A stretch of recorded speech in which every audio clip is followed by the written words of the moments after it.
Oi, bom dia! Bem-vindos à primeira edição do CNN Mercado. O Ibovespa Futuro ronda a estabilidade na abertura, o dólar sobe e é negociado agora a R$ 4,83. O presidente Lula voltou a criticar hoje o patamar da Selic. Em entrevista a um grupo de rádios do estado de Goiás, o presidente disse que na reunião que fez com varejistas houve muita crítica à Selic. Ele voltou a dizer que não há razão para a atual taxa de juros e que não há inflação de demanda. Além disso, Lula afirmou que a economia vai crescer 2% ou até mais nesse ano e que deseja provar que o Fundo Monetário Internacional estava errado sobre a perspectiva divulgada para o crescimento do Brasil.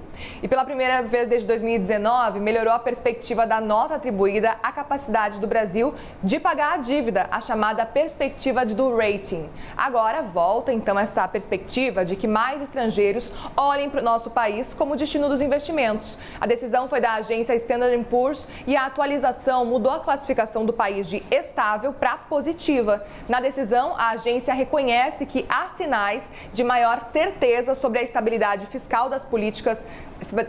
das políticas fiscal e monetária. Isso, segundo a S&P, pode beneficiar então as perspectivas de crescimento do Brasil e os analistas citam que com as novas regras para as contas públicas e se a economia crescer mais, o gasto com a dívida pública pode cair. Mas o relatório destaca que o déficit fiscal ainda é muito grande aqui no Brasil.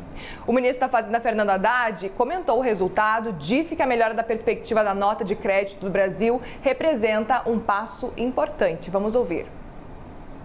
Eu gostaria de compartilhar com o Congresso e com o Judiciário as iniciativas que estão sendo tomadas na direção correta de arrumar as contas do Brasil e permitir que a gente possa avançar com uma geração de emprego, desenvolvimento.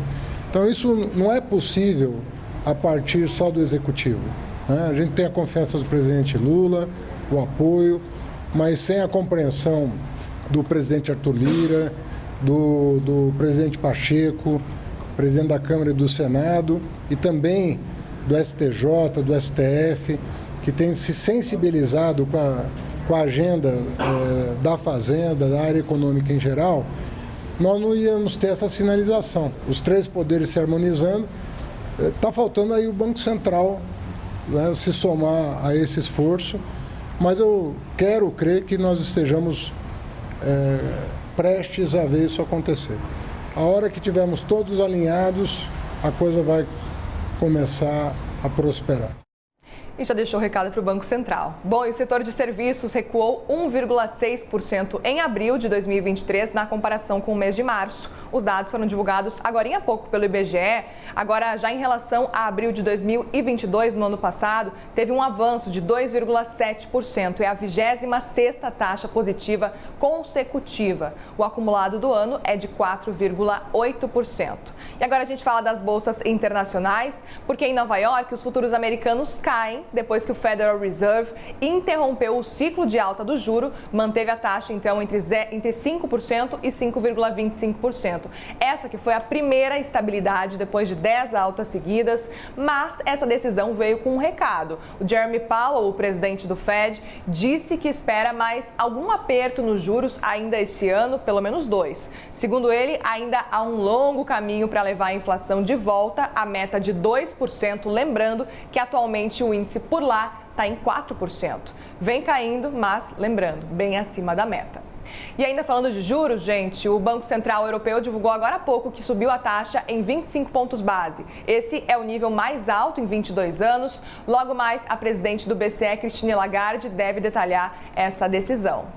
E agora a gente fala da China. A economia do país desacelerou no mês de maio. O resultado se deve pelo crescimento abaixo do esperado nos setores de produção industrial e o vendas do varejo. A produção industrial cresceu 13,5% por lá em maio, na comparação anual, menos que os 5,6% em abril. Já as vendas do varejo, um indicador que é muito importante na confiança do consumidor, subiram 12,7% contra a previsão de crescimento de mais de 13%.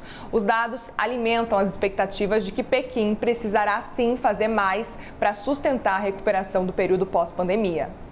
Bom, o CNN Mercado vai ficando por aqui, mas eu volto 12h25 com muitas outras notícias e atualizações do mercado de hoje. Elizabeth está chegando com tudo e muito mais notícias também para você no Live CNN. Até mais!